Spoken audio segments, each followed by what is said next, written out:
Fala pessoal, queria ver com vocês aqui rapidinho uma postagem muito importante do Trump. Eu não vi essa repercussão toda na mídia, na imprensa, nas redes sociais, e é importantíssimo a gente esclarecer aqui, porque vem mais tempestade, tá? Muito provavelmente vai vir mais tempestade, mais problemas que vão sendo criados por conta desse conluio entre o Lula, o Moraes, o STF, a perseguição, e tudo isso porque querem barrar de aprovar a anistia. Só que o preço está ficando muito alto. A gente vai começar aqui dando uma analisada nesse texto. É um tweet que foi feito pelo presidente Trump. Ele aqui foi traduzido com a ajuda do Google. Deixa eu ver se eu boto ele aqui. Tá bom assim. Como presidente dos Estados Unidos, isso está na Truth Social, tá? Do Trump. Como presidente dos Estados Unidos, enfrentarei os países que atacam nossas incríveis empresas de tecnologia americanas. Primeira pergunta que eu faço para você que está me assistindo aqui. Você acha que o Brasil está tendo um comportamento de afrontar as empresas de tecnologia? Você lembra do Twitter Files Brasil? Você lembra mesmo da Vaza Toga 1 e 2? As ordens secretas do Moraes para bloquear pessoas no Twitter e em outras plataformas durante a eleição de 2022, o relatório do congressista Jim Jordan, presidente da CCJ dos Estados Unidos, de quase 500 páginas, mostrando essas ordens secretas e os e-mails trocados entre o Twitter e o TSE e o STF à época da eleição de 2022. Vamos continuar aqui. Impostos digitais, legislação de serviços digitais e regulamentação de mercados digitais são todos projetados para prejudicar ou discriminar a tecnologia americana. Aí aqui, meus caros, a gente vai... Eu perguntei lá no chat GPT o que tem com relação a esse tema entre o executivo e o legislativo brasileiro. Aí tem lá, em 12 de agosto de 2025, Lula anunciou que o governo elaborou um projeto de lei para regulamentar as redes sociais e as big techs. Tá? No ponto seguinte, você tem lá, no segmento foi confirmado que veio do Congresso correria após ouvir diversas empresas do setor. Ponto número 2, projetos de lei em preparação, agosto de 2025. Outro projeto de lei para regulação de internet. Isso daqui, vale lembrar, no momento em que vem depois da excelentíssima, ultra inteligente Janja pedir suporte da China para censurar os conservadores no TikTok. Vocês sabem disso, né? Que não é só também no governo Lula. Existe ministro do STF que fala que é notório que todos admiram o governo chinês. É inacreditável. Mas isso tudo está tendo consequência. Vamos retornar aqui para a carta do Trump. Então, ponto número 1, falamos aqui dos ataques.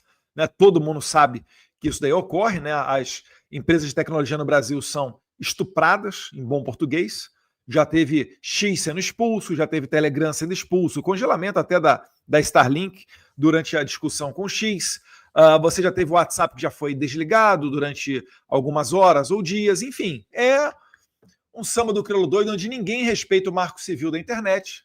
Inclusive, o marco civil da internet foi alterado, a gente vai chegar lá aqui, porque também é uma espécie de regulamentação, não vindo pelas mãos do Congresso, mas pelas mãos do STF.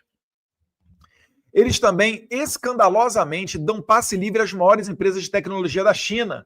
Acabei de falar aqui de TikTok, de cooperação do Lula, né, e da Janja para censurar o Brasil, para importar a censura da China. Isso precisa acabar e acabar agora em caixa alta. Tá? O Marco Civil da Internet, para quem não conseguiu entender ainda, basicamente o STF ele esquentou as ilegalidades que o Alexandre de Moraes fez lá em 2022.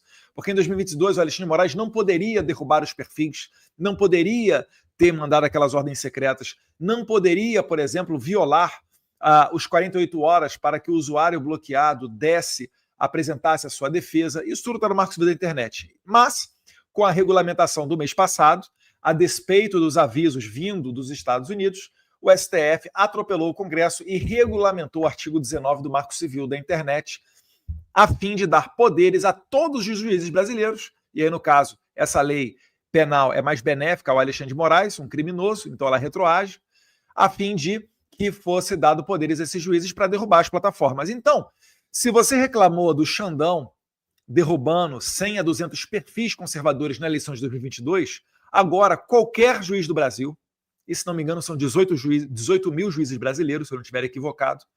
Qualquer um deles poderá fazer a mesma coisa que o Xandão fez em 2022, eles poderão fazer no ano que vem.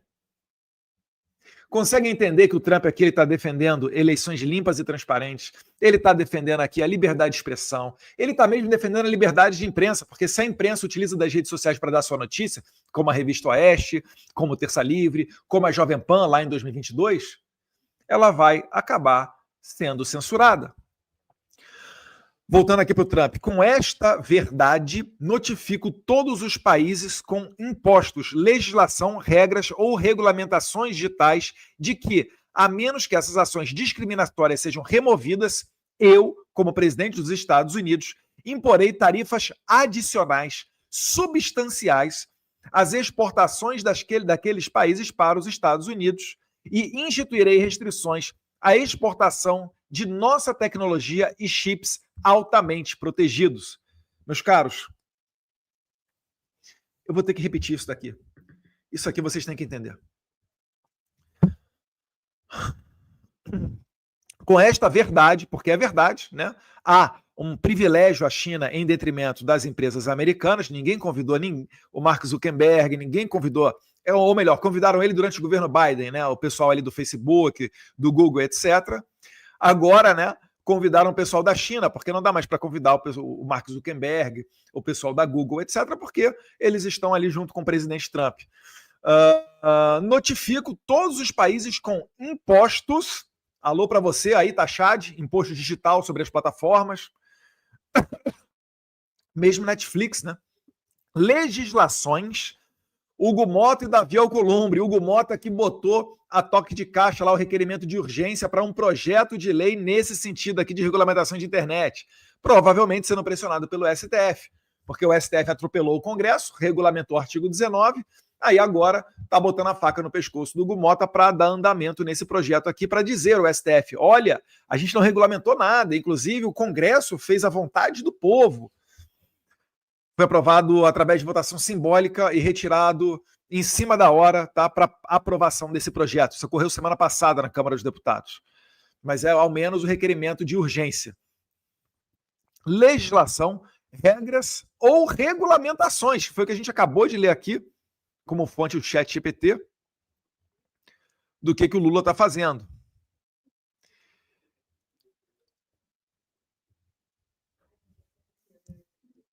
Regulamentações que, ao menos que essas ações discriminatórias sejam removidas, eu, como presidente dos Estados Unidos, imporei tarifas adicionais substanciais às exportações daquele país para os Estados Unidos. Aí é o que eu digo.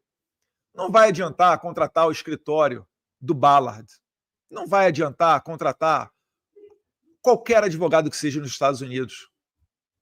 O Navarro, que faz parte do governo Trump, deu risada sobre essa iniciativa da CNI de contratar advogados de peso, vai gastar milhões, não vai adiantar em nada, para tentar retirar a tarifa. O Lula, no mesmo sentido, contratando gente nos Estados Unidos, utilizando dinheiro do bolso do brasileiro, para tentar ver questões que não é só sobre tarifa, né? É principalmente sobre a sanção do Alexandre de Moraes. É inacreditável. Colocou a AGU, tentou botar o Itamaraty na minha bota aqui, enfim, tá um barata voa nesse negócio todo. E eu sei que tem muita grana indo para o bolso de alguém e não é para o seu bolso aí que está me assistindo, cidadão brasileiro. Imporei tarifas adicionais substanciais às exportações daquele país para os Estados Unidos e instituirei restrições à exportação de tecnologia e chips altamente protegidos. Meus caros, isso daqui vem num momento em que os Estados Unidos está simplesmente comprando 10% da Intel. Intel é uma empresa de tecnologia norte-americana, andou muito mal das pernas, mas o governo Trump entendeu que é estratégica, colocou ali, se for somado ali com as isenções e etc., um pouco mais de 11 bilhões de dólares na Intel. E a Intel produz o quê? Produz chips, semicondutores. Vocês lembram durante a pandemia o problema que não foi porque os semicondutores principalmente vem de Taiwan, vem alguma coisa da Singapura também, mas principalmente Taiwan. E durante a pandemia, com os problemas de logística, os chips tinham dificuldades até para alimentar. Estava ocorrendo uma falta de abastecimento de chips para a empresa automobilística norte-americana, porque, acredite, no seu carro também vai chip. E, inclusive, isso foi matéria do Mike Pence semana passada, falando que o governo Biden garantiu acesso prioritário a esses chips, né, para as urnas eletrônicas brasileiras. Olha só, né? Que conduta de bom coração do pessoal lá do Biden. Garantiu chips preferenciais para o envio ao Brasil para abastecer as urnas eletrônicas brasileiras. Olha, caramba! Os caras são realmente preocupados com a nossa democracia. Pois bem, e aí eu fiz uma rápida pesquisa aqui no ChatGPT e comecei a perguntar aqui aonde é que vai chip? Em quais produtos a gente utiliza chip? Eu perguntei lá para o ChatGPT, né? Quais produtos hoje tem dentre seus componentes semicondutores? Digo, carros, eletrodomésticos, materiais industriais, maquinários agrícolas, quais? Aí manda aqui, excelente pergunta. Semicondutores hoje são praticamente a espinha dorsal da economia moderna e estão presentes em muito mais do que a maioria das pessoas imagina. Vou detalhar por setor. Automotivo. Carro de passeio, caminhão. Você tem carro, você tem caminhão, tá? Leva chip. Se não tiver chip, você não tem como produzi-los. O airbag do seu carro também vai chip. Freio ABS, controle de estabilidade, sensor de proximidade, câmeras, sistema de entretenimento, carros elétricos e híbridos. Opa, você tem um BYD aí no Brasil? O teu carro também leva chip. Baterias, etc. Mas não para por aí não. Carregadores. Você tem bateria em casa aí de celular, você tem carregador de celular, carregador, isso tudo leva chip, tá? Imagina a confusão que não vai ter se o Trump embargar que esses produtos venham ao Brasil. Tudo isso, vale lembrar, porque estão ensaboando aí com relação à anistia. Se aprovar a anistia, esse cenário aqui muda da água para o vinho. Eu posso garantir para vocês. Eletrodomésticos, eletrônicos, leva chip? O que leva? Teu celular? Leva chip. Você tem computador? Tem chip. Tablet, geladeira, máquina de lavar, micro-ondas, forno, aparelho de ar-condicionado. Você já imaginou? Você aí, amigão do Rio de Janeiro, vai chegar o verão, não tem chip, não tem aparelho de ar-condicionado? Aspiradores inteligentes, robôs domésticos, na indústria, máquinas CNC, nem sei, robôs industriais, linhas de produção automatizada, fontes de energia e geradores, sistemas de energia renovável, mas o que ali? Agricultura, tratores, colheitadeiras modernos, drones agrícolas, aeroespacial e defesa, alô, Forças Armadas, aviões comerciais, satélites, você usa GPS? Waze, Google Maps, defesa, radares, sistemas de guiagem, ou seja, meus caros, praticamente hoje, na nossa vida, tudo leva chip. Os Estados Unidos está basicamente aqui falando que pode ocorrer um embargo caso o Brasil vá por esse caminho de regulamentação de Big Tech, imposto digital, ataque às companhias de rede social. Vocês estão entendendo o tamanho do problema que a gente está se metendo? E não vai adiantar culpar Paulo Figueiredo e Eduardo Bolsonaro. Vai ter que ser muito criativo para conseguir falar que isso aqui é culpa de Paulo Figueiredo e Eduardo Bolsonaro. Olha a responsabilidade que vocês, Hugo Mota e Davi Alcolumbre, têm nas mãos. Isso aqui não depende tanto de Lula, não. Que ele vai mandar o projeto aqui para o Congresso. O STF já atropelou, já chutou o balde. Era para salvar o Xandão, né? Estava muito patente a ilegalidade, o crime que ele cometeu, o abuso de 2022, bloqueando perfis nas redes sociais, indo contra o Marco Civil da Internet. Aí vocês mudaram o Marco Civil da Internet aí, legislaram, atropelaram o Congresso. E vocês estão achando que vai ficar tudo isso assim. Quem me segue em rede social sabe que eu falo há muito tempo sobre a conduta e a visão que o Trump teria nessa guerra toda. É a guerra que eu digo quando eu falo expulsar o X, travar a Telegram, travar o WhatsApp, congelar contas da Starlink. E, mais uma vez, o recado do J.D. Vance lá em Berlim, começo desse ano. Ou, J.D. Vance falou, ou nós compartilhamos dos mesmos valores de liberdade, ou eu vou estar do seu lado por quê? O que é que foi a Segunda Guerra Mundial? Foi o mundo livre indo contra a tirania nazista, fascinazista, né? Depois veio a tirania comunista, mas é outra história. Então, nós temos que ter responsabilidade. Quando a gente fala que o Brasil está próximo da Venezuela, que está cooperando com o Hamas, com o Irã, etc., Isso não é algo da boca para fora, isso tem consequência, meu Deus do céu. Tá difícil de entender. Então você aí do setor automotivo, você da CNI, você do agro, do setor de pesca, de aço, de madeira, da Embraer Defesa, não gaste o seu tempo contratando lobista, por melhor que ele seja, e esse trabalho é um trabalho regular aqui nos Estados Unidos, para tentar fazer convencimento junto à administração Trump. Isso não ocorrerá, porque o próprio presidente, que manda nos caras, nos seus subordinados, que isso daí é o melhor que vocês vão ter acesso, o próprio presidente está falando que ele vai colocar tarifas, que ele vai colocar embargos. E ele comprou 10% da Intel agora. Eu tenho dito para as pessoas mais próximas, a gente tem que acompanhar de perto a pegada econômica do governo Trump. A gente tem que ver de perto o que o J.D. Vance tem falado sobre pós-liberalismo. Porque a questão aqui é a definição do que é estratégico. Porque a gente não pode ser também anarcocapitalista e falar que vai privatizar tudo. Existe um Estado mínimo, existe um porquê das coisas existirem. É claro que a Hemobras tem que ser privatizada. Mas há um debate a ser feito. Porque senão, se você for vender tudo, e aí? E se a China comprar tudo? Você vai comer na mão da estatal chinesa, do governo chinês? Ou se o George Soros, que tem uma visão onde o mundo tem que ser sem fronteiras, onde as pessoas têm que aprender ideologia de gênero na escola, onde você tem que ter show de travesti para as suas crianças, onde todo filme tem que ter uma conduta diferente daquela da família tradicional. O sistema democrático existe por um motivo. As pessoas se agrupam e vivem em sociedade e harmonia por um motivo. Elas prezam por aquela cultura, por aquela linguagem, compartilham os mesmos valores, ficam felizes com as mesmas causas. Isso faz elas interagirem, terem empatia entre si e formam um Estado nacional com povo, território e soberania. Não é soberania para censurar quem é de direita, é soberania para defender o interesse da maioria da democracia.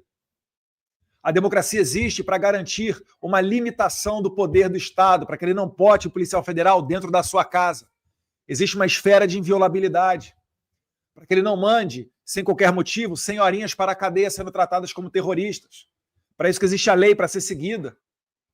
A partir do momento que a democracia não garante mais um limite ao poder estatal e ela não garante mais as liberdades, já não pode se falar mais em democracia, você está numa ditadura. E não foi por acaso, eu acabei de descrever cenas do Brasil recente. Só que isso vai piorar, meu Deus do céu. Eduardo, mas nosso principal parceiro comercial é a China. O segundo maior parceiro comercial é os Estados Unidos. E os americanos têm mais de 250 bilhões de investimentos no Brasil. É o número 1. Se você somar o número 2, 3, 4 e 5, que é China, França, não sei se Holanda está ali no meio, etc. Se você somar todos esses outros investidores, não dá os Estados Unidos. Você imagina só o Brasil tomando tarifaço, tomando sanção Magnitsky nas suas mais altas autoridades. Aí vai aumentar a tarifa. Tenho dito, continuando nessa pegada, vamos ter saudades das tarifas de 50%, da tarifa morais de 50%. E agora colocando embargos em semicondutores, não haverá forças armadas, você não vai poder comprar sequer um ar-condicionado, a produção de carros vai ter que ser algo totalmente inferior, talvez analógico. Estou pensando no mais radical dos cenários. E a gente vai entrar num processo igual de Cuba. Porque a continuar dessa maneira, a gente vai se fechar para o mundo. E aí daqui a 10 anos, em 2035, só haverá carros modelo 2025, que é o que ocorre em Cuba hoje. O carro mais moderno de Cuba é dos anos 50, talvez dos anos 60. Isso tudo por quê? Querem afrontar o dólar americano, querem bater de frente com o Big Techs. Olha lá, ó. Amazon, Google, Apple, Microsoft, Visa, Master, Dell, Intel, entre outros, conselho com 81 gigantes da tecnologia enviam carta a Trump contra o STF e o governo Lula.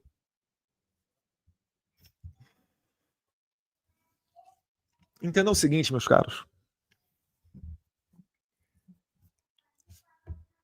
Eu estou aqui na terra da liberdade. Eu dou meu jeito. Aqui, quem tem disposição, se lavar prato, consegue ter um local para viver dignamente. Aqui eu consigo escolher a escola para matricular o meu filho. Aqui eu consigo ir na padaria sabendo que eu não vou tomar uma bala na cabeça por alguém que vai passar de repente ali e roubar meu celular. Aqui é a terra da liberdade, da dignidade, onde existe uma grande classe média. Outro dia eu estava fazendo um comparativo. Um amigo meu aqui, vizinho, ele falou que ele viu uma oferta de HB20 no Brasil por 120 mil reais. Eu falei, como é que é? Um Hyundai HB20, 120 mil reais?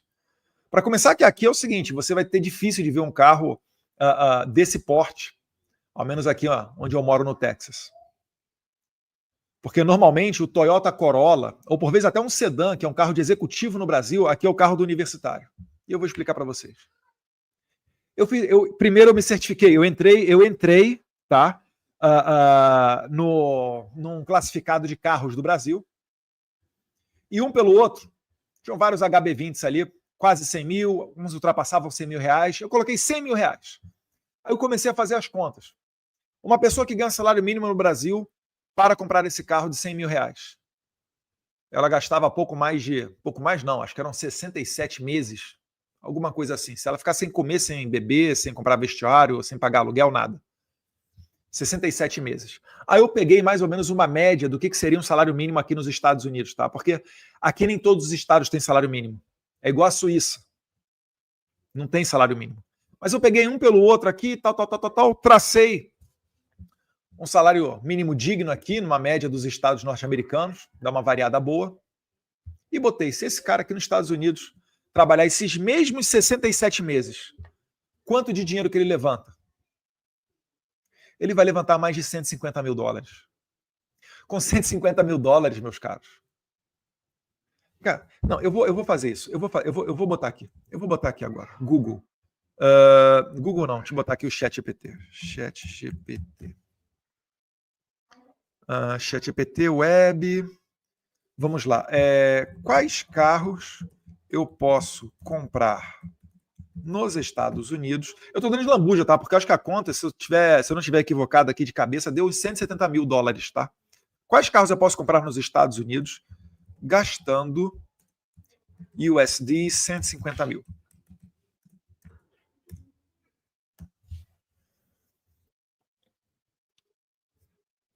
Vou botar aqui para vocês agora. Vamos pensar, dar uma resposta melhor e tal. Vamos lá, compartilhar a tela. Compartilhar a tela. Cadê ChatGPT? ChatGPT. Jim PF. Ué, tá aqui. Tá demorando, ainda tá ali Ainda tá ali pensando no ChatGPT. Considerando sugestões de carro. Não é possível que demore tanto. E eu já vou abrir uma outra aba aqui, porque vai dar carro. Eu sei que vai dar carro que os brasileiros não conhecem, né? Que aqui tem muito mais marca que no Brasil. É liberdade de mercado, gente. Liberdade de mercado eu sei que é novidade para o brasileiro, mas o que ocorre aqui nos Estados Unidos? Às vezes no Brasil, enquanto vai pesquisando ali, no Brasil, a gente fica assustado quando vê um venezuelano ou cubano que entra numa vendinha ou no mercado e quase chora porque ele vê ali cachos e cachos de banana, biscoito, pacotes de feijão, variedades na marca de arroz. E aí a gente olha para aquela situação e dá risada, né? Pô, cara, que isso, cara? Pô, risada não, né? Mas você fica muito perplexo porque é algo rotineiro para nós, brasileiros. Para um venezuelano, para um cubano que passa fome, países que têm estatística de emagrecimento populacional. Sério, as pessoas se emocionam. Eu vi uma vez, acho que foi a Zoe Martinez, vereadora de São Paulo agora, né, ex-Jovem Pan, e ela compartilhando um desses vídeos. Só que aí você vem aqui para os Estados Unidos, o pessoal fica quase na mesma situação, né? O olho fica brilhando quando entra numa se viesse numa Walgreens, no Walmart, porque tem tanta variedade, tantos outros produtos. Você vai numa Target, no Walmart, tem uma parte ali que é só de suplemento, outra parte é só de panela, outra parte o cara vai e compra qualquer coisa de alimento para sua casa. Com carro é a mesma coisa. Você vai andando na rua, você para o carro no shopping. O que tem de picape, SUV, Audi, Mazda, BMW, Mercedes, totalmente acessível. Isso é carro de classe média aqui. E no Brasil é uma coisa de alto luxo. Querem ver só? Olha lá. ChatGPT concluiu aqui, ó, com 150 mil. Esportivo duas portas. Porsche 911 Carreira. Porsche 911 Carreira. Vamos ver. Você aí no Brasil. Deixa eu ver aqui. Google Imagens. Pô, dá imagem bonita. Aí, ó.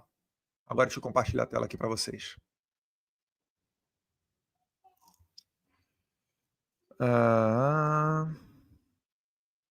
Tem que fechar aqui essa aqui primeiro.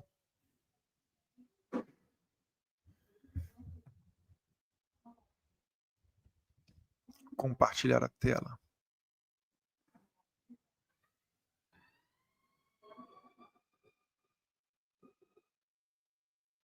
Ué, ainda tá a tela ali?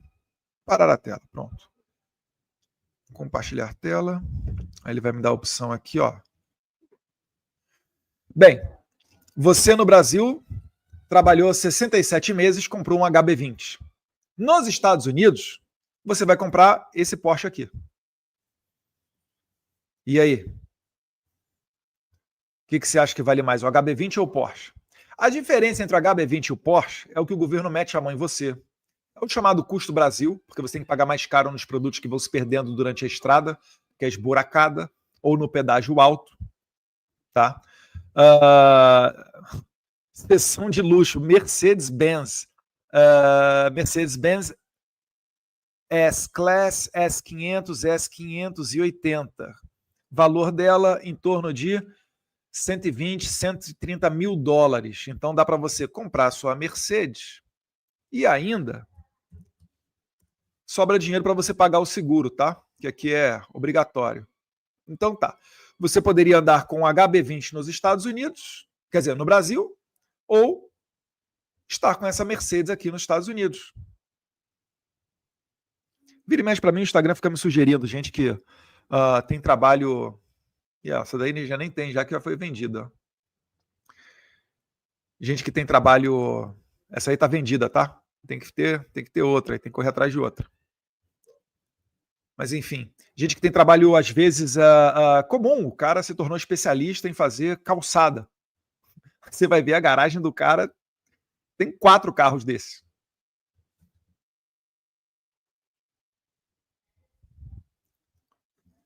Então entenda o seguinte: o brasileiro, ele é violentado a todo momento. Se não for até metade do ano, perto da metade do ano, ele trabalha só para pagar imposto. Só que essa situação vai piorar se não entender que o problema da censura é um problema de todos. Ou nós compartilhamos os mesmos valores com os americanos, terra da liberdade, ou a gente vai se fechar, vai tomar embargo, vai aumentar a tarifa e não vai adiantar você contratar. O Albert Einstein vai ressuscitar, fazer com que ele ressuscite e mandar ele lá para desenrolar com o governo Trump. Porque o próprio Trump está dando o recado. Deus queira, tá? Deus queira. Davi Alcolumbre, Hugo Mota, os nossos deputados e nossos senadores tenham consciência disso daqui. Todos os pontos aqui que o Trump elencou, o Brasil está inserido. Regulamentação, imposto, ataque, discriminação das empresas americanas, né? Privilégio para as chinesas. Está tudo aqui. Está assim, literalmente vencido todos esses pontos. Se o Brasil não começar a se preocupar com a pauta das liberdades, e aí não é uma ameaça minha, eu estou lendo, está aqui na minha frente, gente, por favor. Eu sei que a imprensa vai falar, Eduardo Bolsonaro ataca Davi Alcolumbre e Hugo Mota, mas eu estou fazendo um alerta a eles porque eles comandam a pauta das casas, do Senado e da Câmara, respectivamente. Se continuarem colocando adiante isso daqui, ao invés dos senhores aceitarem meu convite para ir à Casa Branca e serem como salvadores da pátria numa redução de tarifa, vocês serão responsáveis por colocar o país no buraco. E esse buraco não vai ser simples de sair. Esse buraco pode ser o início de algo muito pior. Se a gente virar uma Venezuela ou se a gente virar uma Cuba. Cuba está desde 1959 naquela situação. E a Venezuela agora está recebendo a visita de destroyers, F-35 e navios submarinos nucleares. Eduardo, você está ameaçando. Onde está a soberania brasileira? Vocês realmente acham que haverá democracia com candidatos apenas aqui, como candidatos à presidência, apenas o que o Alexandre de Moraes permitir? Vocês acham mesmo que pessoas, eu não vou falar os nomes aqui para evitar polêmica, mas que grandes pessoas da direita vão conseguir se candidatar, ser eleitos e assumir o mandato de senador, caso a configuração tenha sido dada de forma a construir uma maioria de senadores de direita? Vocês não podem ser tão ingênuos assim. Eu sei que vocês não são. Então, o que fica aqui não é uma ameaça, é um alerta para que Deus ilumine a cabeça dos líderes brasileiros e que você passe adiante essa mensagem, para que entenda a gravidade daquilo que a gente está falando. Isso aqui não é só mais um vídeo. Isso aqui pode ser o vídeo que vai dividir águas no Brasil. Para o Brasil endireitar para a liberdade ou o Brasil naufragar e virar uma nova Venezuela. Que Deus abençoe o Brasil, que Deus abençoe os Estados Unidos da América. Obrigado se você assistiu esse vídeo até aqui. E peço sempre para curtir, compartilhar, comentar, para fazer a nossa mensagem chegar mais longe. Um abraço, fique com Deus.